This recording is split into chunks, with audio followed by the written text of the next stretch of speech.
Hello listeners, and welcome to Plugged In, the energy news podcast from Montel, where we bring you the latest news, issues and changes happening in the energy sector. Unless you've been living on Mars or have had a complete screen break over the summer, you'll have seen the devastating effect of global warming. Wildfires, floods and droughts have caused havoc all over Europe. The heat is on, quite literally, with 40 degrees Celsius now the norm in many places. Yet the steady increase of red alerts and heat waves during the summer months is making the front pages for other reasons. Warming temperatures have changed the type of fish in our oceans, and while more bluefin tuna in northern seas may be welcome for some, the sheer numbers of jellyfish flooding in have clogged up the cooling systems at some nuclear plants. Is this what we should expect during the summer from now on? And how are rising temperatures already impacting power production, consumption and prices? And questions remain about whether grids are set up to handle this extreme heat. In this episode, I'm going to be speaking to a meteorologist and a prominent think tank. But first, I'm joined by our Germany correspondent, Julia Demirdag. Welcome to the podcast, Julia. Hi, Richard. Thanks for having me. It's a pleasure. You know, we're talking about the phenomenon called Hitzeflaute, which is, hot weather plus little or no wind. What have we seen happen with power prices in response to the heat waves? That has kept traders very busy those past few weeks, even, I would say. Power prices during these periods usually surge because on the one hand, obviously demand rises for cooling and air conditioning and in the offices and everywhere really. And on the other hand, when it's really hot and there's no wind, there's a lack of just generation in the system. And it's not only wind we are missing when it's really hot, but obviously, as we've all seen in France, that other generations are also down, like nuclear plants need to be taken offline or reduced because of the cooling issues. And something we also should be aware of, gas plants, they also have a lower efficiency when it's high, when temperatures are higher than 30 degrees. And and even solar panels can be less efficient when it's really hot. So on the one hand, we have higher demand, and on the other hand, we have lower generation availability. Not obviously a combination that leads to very high and volatile prices. So Exactly. What are the main reasons behind this volatility in prices at the moment, in power prices in Europe? Yeah, that's the one thing is obviously solar, because Europe has added a lot of solar capacity over the past years. And that just kicks in during the day, obviously, so it starts ramping up in the morning and then comes down quickly in the evenings again. And these fish, like when it shifts between the high output and the lower output, these hours are actually where we see the hourly prices go really high, because that's when the more expensive gas and coal plants need to come in, and especially ramping up and ramping down can become very expensive in the current system we have. And so which countries in particular are feeling the impact of the heat waves the most? I mean, not just in terms of, we've seen dramatic pictures of wildfires and people suffering in the heat. But I'm thinking here in terms of power production and energy consumption, which are the countries most impacted? Yeah, I think at the moment we see this especially in France. It's having a big impact on France because there we have all the nuclear plants along the rivers, and especially along the River Rhone, which has had very high temperatures recently. We've seen a lot of nuclear plants taken offline or output reduced. And because of the cooling water is just getting too hot. And this week we had up to 10% or nearly 10% of the capacity offline. And then, there are also things we didn't see coming, maybe, or not all of us, when at Gravelines, the jellyfish in the ocean blocked the cooling system, which, it also has to do with climate warming. The jellyfish, they appear when it gets really warm and the water temperatures get warm, and they are really warm at the moment. And so that's also obviously having an impact. But also in Germany, where we have lots of solar, we see prices spike, especially in the evenings. And I think those are the most prominent areas now. Thank you very much, Julia. Very illuminating. Yeah, you're welcome. How are energy markets coping under this pressure? I'm pleased to be joined by meteorologist and Managing Director of Energy Weather, Robin Girmes. Welcome back to the podcast, Robin. Thank you very much, Richard. And I'm also joined by Pawel Czyzak, Europe Programme Director at the think tank Ember. Thank you for joining us on the podcast, Pawel. Thanks for inviting me. Perfect. Well, I first want to get stuck into what's happening and the weather patterns that we're experiencing across Europe. We're seeing it on our TV screens, wildfires, floods, droughts, etc. Robin, how are the extreme heat waves affecting power markets? Quite different per country, depending a bit on the type of generation structure a country has. So maybe starting with Germany, we're dealing with less temperature sensitivity per degree than, for example, other countries like France. Nevertheless, we have a self-made issue now with very high installed capacity of solar, which in the evening, of course, do not really support. In summer, we have low wind, and then are forced to ramp up all conventionals possible in the evening at a very fast pace, so lacking flexibility, which yet is not met by batteries, at least not sufficiently. In France, for example, we have a very high temperature load coefficient with a high sensitivity from that point of view concerning temperature anomalies, as just seen now in that mid-August heat wave. And that heat wave is special as it lasts very long for French conditions, at least in southern half. It's a bit leaving out Paris, but it's now, let's say, a 2-week appearance for south-southwest. And here the impact is on a relatively not flexible plant park with quite a lot of nukes, run-of-river production, which anyway is low in such a warm summer.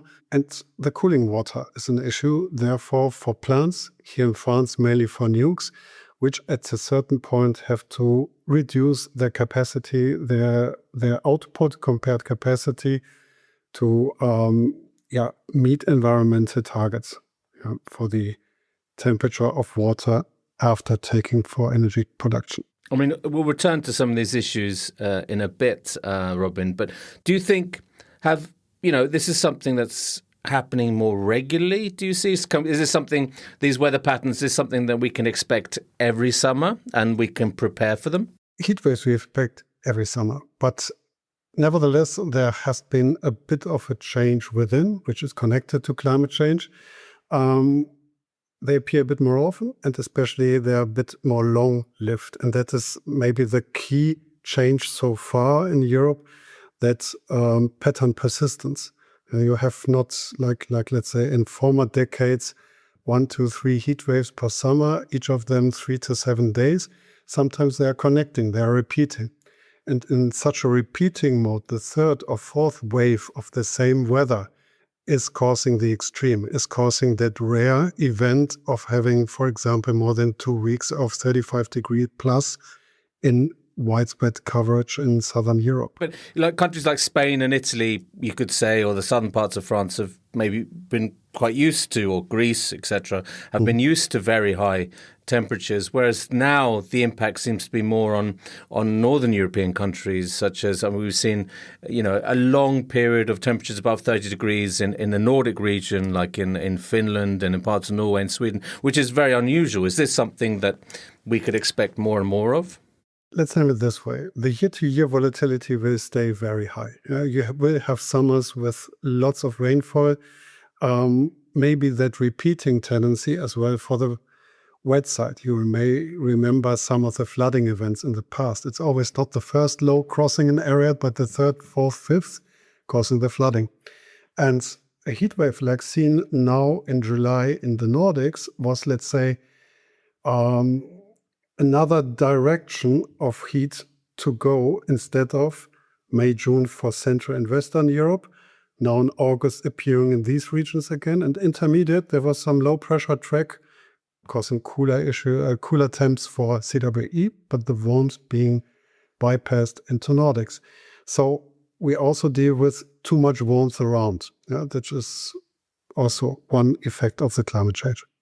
As Robin mentioned, Pawel, we've seen power plant, reduction in production at some of the French nuclear fleets, which are affected by river temperatures. When they get too high, they can't be used for cooling purposes. And also, recently I've seen by Gravelines, the plant on the English Channel, which has been affected by invasion of jellyfish, should we say, in the cooling phase. And this is probably as a result of warming oceans. But are the heat waves here exposing some weaknesses in some of Europe's energy production? Yes, definitely. We're seeing more and more severe impacts of the heat waves. So there's two things. Like Robin said, we're having more and longer heat waves, but these also affect us more because, for example, of the let's say not very young age of the French nuclear fleet. So there's I guess a few different mechanisms in play here, but we can definitely say that we're not very ready for, as Europe's power systems, we're not very ready for these frequent heat waves, and we have a second fairly severe heat wave happening. We had one just in the last week of June, where we already saw quite a lot of stress on different power systems. We saw significant price spikes and demand crunches, supply crunches, let's say, in France, in Spain, in Germany, going into Poland. So that was already quite a big event. Then we had a little blackout in Czechia to kind of add to the stress. And we're seeing something similar happening now. So the week of August 11th, we're also seeing price spikes happening. So in France, again, maybe the average price is maybe 50, 60 euros per megawatt hour, 70. We're now up to roughly 100, 120. And we're seeing spikes in Poland, for example, towards upwards of 200 euros per megawatt hour. So we're still not in, let's say, emergency territory, but definitely the prices are being elevated, and also the spreads are huge because during the day prices are at zero at the moment, and in the evenings they go up to 200, 250. So that, of course, is an opportunity to deploy batteries, which is the, let's say, positive aspect of it. But it's also a sign that the system is under stress. And as we mentioned, there's quite a few gigawatts missing in France already. And there's an expectation that another 2-3 gigawatts will be missing this week because of the river temperatures. So that's already 10% of the French capacity gone. So these aren't minor situations for the European power system. No, and I think it's clear what happens when solar comes off. You need to fire up basically thermal plants if you don't have the backup battery capacity. But that's also quite risky, isn't it? I mean, if you're firing up, I don't know whether you can do it with gas-fired plants, CCGTs, but combined cycle gas turbines. But maybe with coal, that's a little bit more tricky. And aren't you increasing then the risk that firing up a gas plant, is a risky business if it needs to react within seconds, I can imagine.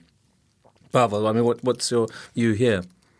Yes, I would say we're in a place of transition that isn't very pleasant because, yes, we have a lot of solar feed-in during the day, perhaps even more than we need, and we don't have enough storage to actually store that. So then you end up with the zero prices or even negative prices. And also you end up with a shortage towards the evening hours. So a very simple action point and a profitable one would be to have more batteries. And we're seeing quite a big boom in Germany and in Spain. Spain was a bit lagging, so we're seeing lots of deployment there happening this quarter and last quarter. We're not necessarily seeing that in France, and I think surprisingly, there's not a lot of solar in France compared to some other countries, but the country is still struggling. So that's another interesting situation where you have this seemingly very stable base load fleet of nuclear plants that should pretty much provide full power at all times, and yet they're being disappointing. And they've been disappointing Europe since 2021, 2022, where already the generation was massively reduced due to some maintenance issues. And now we're seeing these heatwave events affecting France as well. And that just spills all over the continent because it's quite a big power system. So definitely we have an action point to ramp up storage, but we also have the other action point of what really to do with France when the units start causing more and more problems, and they basically are too old to keep running for the next, let's say, 10 years, 15 years. Absolutely, and maybe some warning signs, or at least some lessons learnt for new nuclear build, which is apparently very clear that the French government wants to or is committed to, as other governments across Europe are, that you have to deal with these summer heat waves and cooling issues. But Robin, I want to turn to you and ask you a little bit about, I've heard talk, I don't know whether it's now a common term, but this word Hitzeflaute. I mean, we've had the Dunkelflaute, which is when there is very little wind in a sort of dark February night, and you can't rely on renewables, you have to have backup. What's the phenomenon here when it's in these heat waves? Is it often accompanied by little or no wind? Yes, as general in summer. There's an additional, not very intense, but available correlation between then heat waves, they're high pressure driven usually, and in those situations, especially low wind. Having said that, the volatility within is relatively strong. So we've seen, for example, last month, more mixed conditions to CWE, but the wind was even less than in June, which was way more sunny. So it is, I don't like the wording Hitzeflaute for the reason that wind anyway does not play the key role in summer. It has this weakest point of seasonality. So it's maybe more worth looking to, at least from the German point of view, but increasing number of countries to follow from the solar point of view. How much do high sunshine, high temperatures, and then lack of flexibility correlate and cause issues, which in the end, so far, more meet to the bullish side, price-wise, than to the bearish, which you would think at first thought due to the new build of solar. It's not always just bearish to add additional gigs of solar.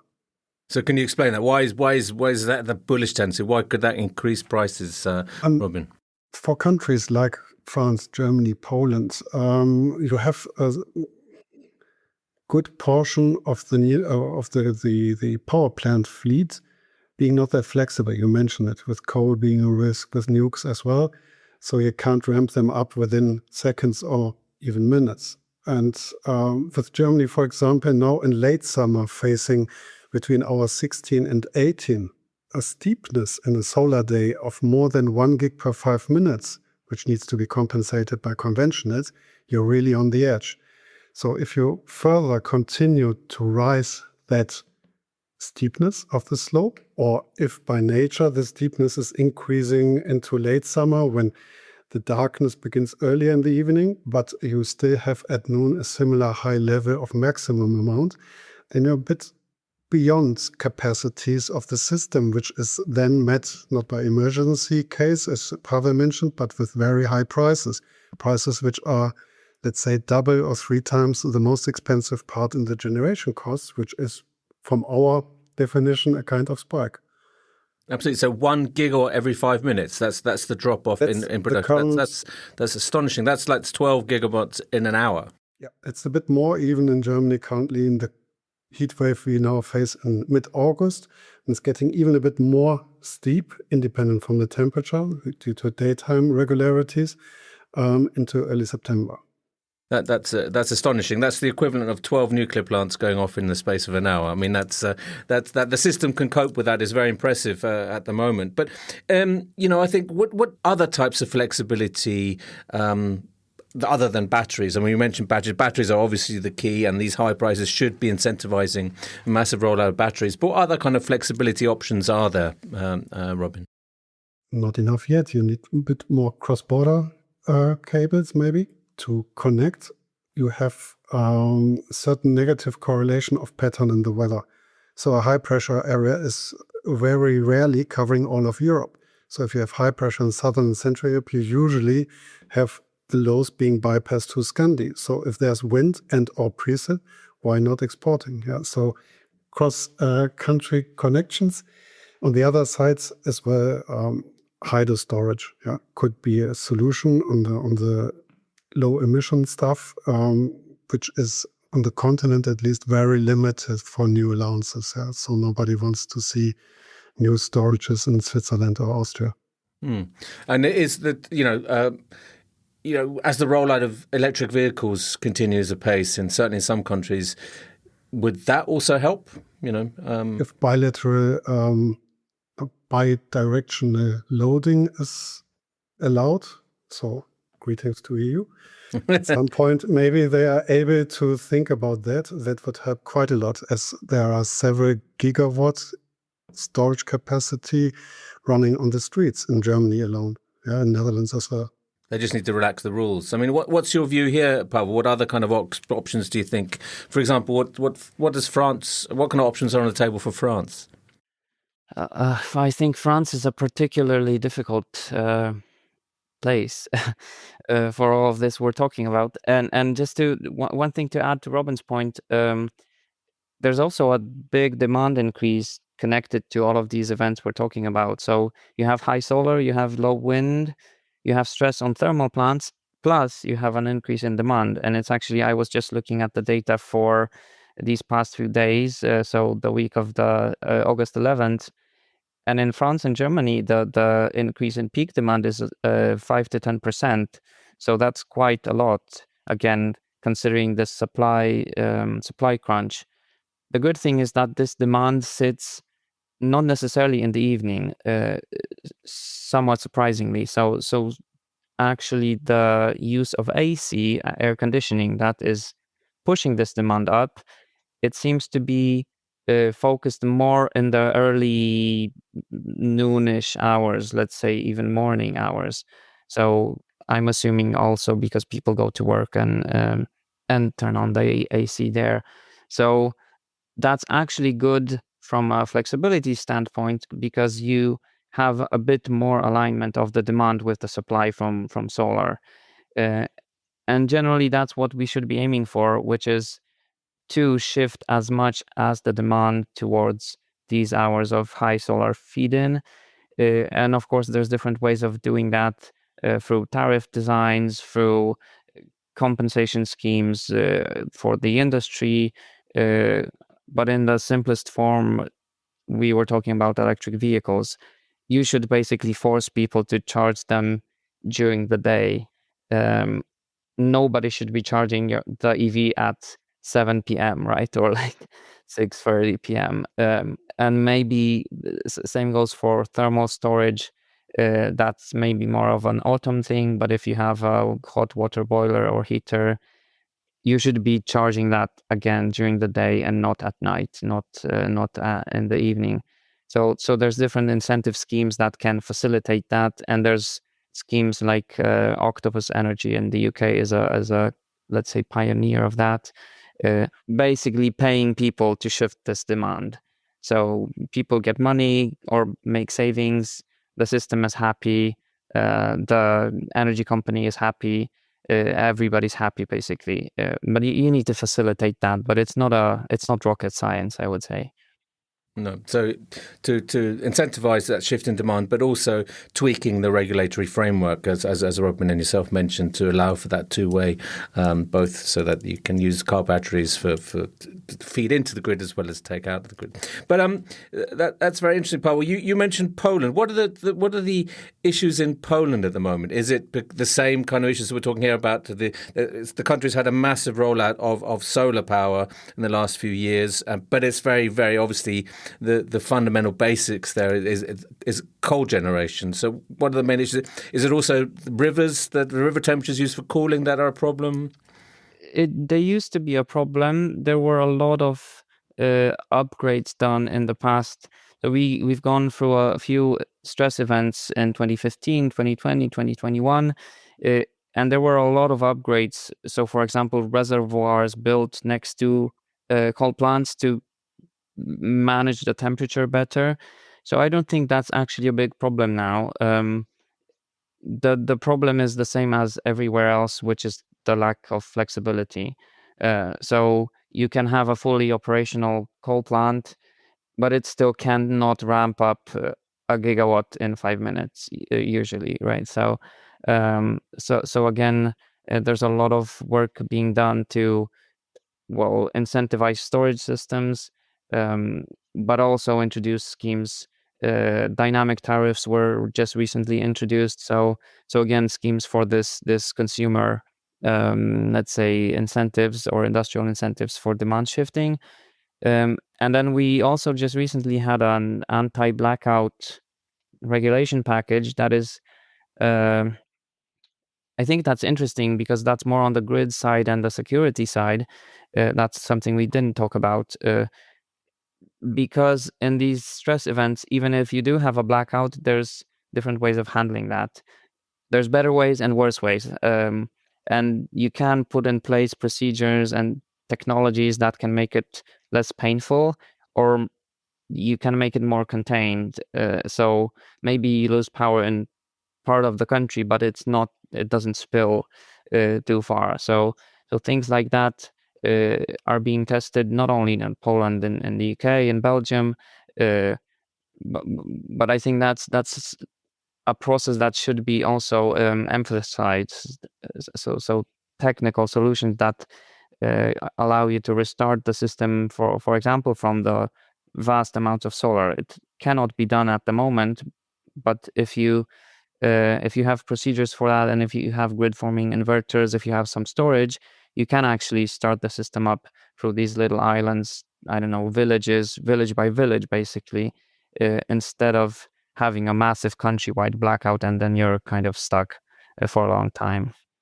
As we've experienced in the Iberian case, exactly. Which was obviously very dramatic. Although they're still looking into the causes of that. But Robin, if I turn to you, you obviously speak to traders. How are they reacting to these kind of extreme variations in daytime prices? Yeah, I think they don't handle it different than other volatile periods. So it's volatility, which they in general like, most of those at least who are with a proprietary aspect. Question is to which type of trader you're talking to. Is it more like direct marketer with day-ahead to intraday optimization? Then it's a bit on the edge with some of the forecasting abilities as well. Yeah? So mistakes can be relatively large in the models, and this is something challenging then in tight situations.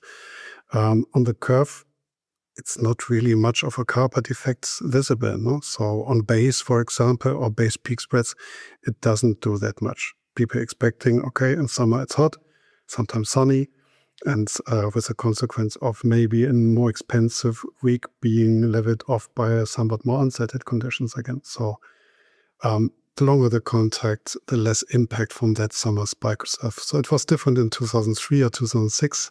These times seem to be gone.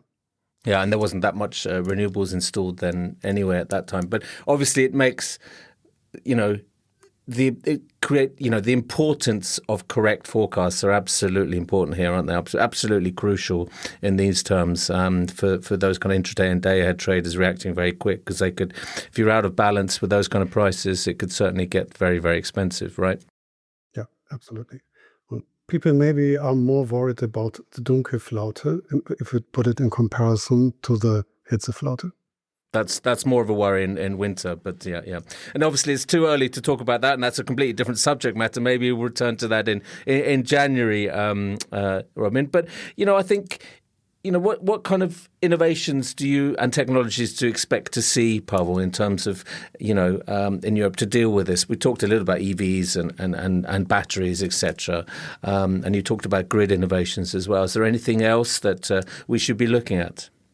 I would say these are the two broad categories. So, yes, batteries, storage systems, more hydro pump storage, but also much more integration, the vehicle to grid integration, because that's still somewhat lacking. And intelligent thermal storage as well. So even hot water boilers aren't very intelligent at the moment, but you can make them sort of connected and optimized. Same with AC systems. And then on the grid technologies, again, we have the lack of grid forming inverters and generally grid forming devices at the moment. So there's a case for, they are more expensive. That's why there are not many of them yet. But there's a case for incentivizing that. So basically people should be paid for the grid services they provide, whether that is inertia or frequency management or startup services, black start services, stuff like that. So that there's not every country even has a market for all of those things. And we desperately need things like inertia in the system. So we need to basically pay people for it in some way. So I think maybe this year, next year, we'll see these markets established in quite a few countries where they're not there yet. And then we will see first auctions. Again, in the UK, we already had a few, maybe 2 auctions for frequency, for inertia, for even line management, which is very interesting. So that's another innovation where people basically volunteer to take the load off the grid in certain places of the grid if a line is being congested. That's quite innovative, I would say. And again, you get paid for that if you can reduce the load on certain lines. In the UK, it's the Scottish-English border, let's say, but you can imagine that happening on the maybe the Iberian-France border, which is always congested as well, or German-Poland. So a lot of grid innovations. I think grids are generally a hot topic these days. So I'm feeling maybe we'll see quite a few of these innovations coming to life this year, next year. It's probably quite literally quite hot, these grids. I think I think that's good. I think it's quite I think the opportunities there are numerous, and I think in terms of this, especially looking at the intraday volatility here and the prices. But a final question to you, Robin, and I think I can see it. There's sweltering heat in many parts of Europe. How long is it going to last? You're the weather expert, Robin. How long can we? When's it going to start cooling down a bit? It's even relatively persistent in time, the year, and the seasonality. It's relatively late to face these high temps, and the impact of the temps will decline anyway due to the changes in day-nighttime scheme. So we can observe it currently with the rising water temps after cooling down. For example, in Germany, they're rising now much slower than with the same maximum temperature per day in June, as there are more hours overnight, less hours being above 30 degrees, and so on. So the impact on the energy market starts to decline after this week, starting from August 11th, and probably will not return this year. Well, fingers crossed. Yeah, well, we'll see how it goes out. But let's say warm weather's also quite pleasant sometimes. When I'm on a cold January night, I think I'd quite warmly look forward to an August of 30 degrees. But Robin and Pawel, thank you very much indeed for being guests on Plugged In, the Montel News podcast. Thank you as well. It's been an excellent and insightful discussion. I hope you agree, listeners. And thank you for tuning in to this episode. Our podcast episodes are released every Friday. For the latest news from Montel, please visit montelnews.com, and you can follow us on LinkedIn, Blue Sky, and other social media channels. See you next time.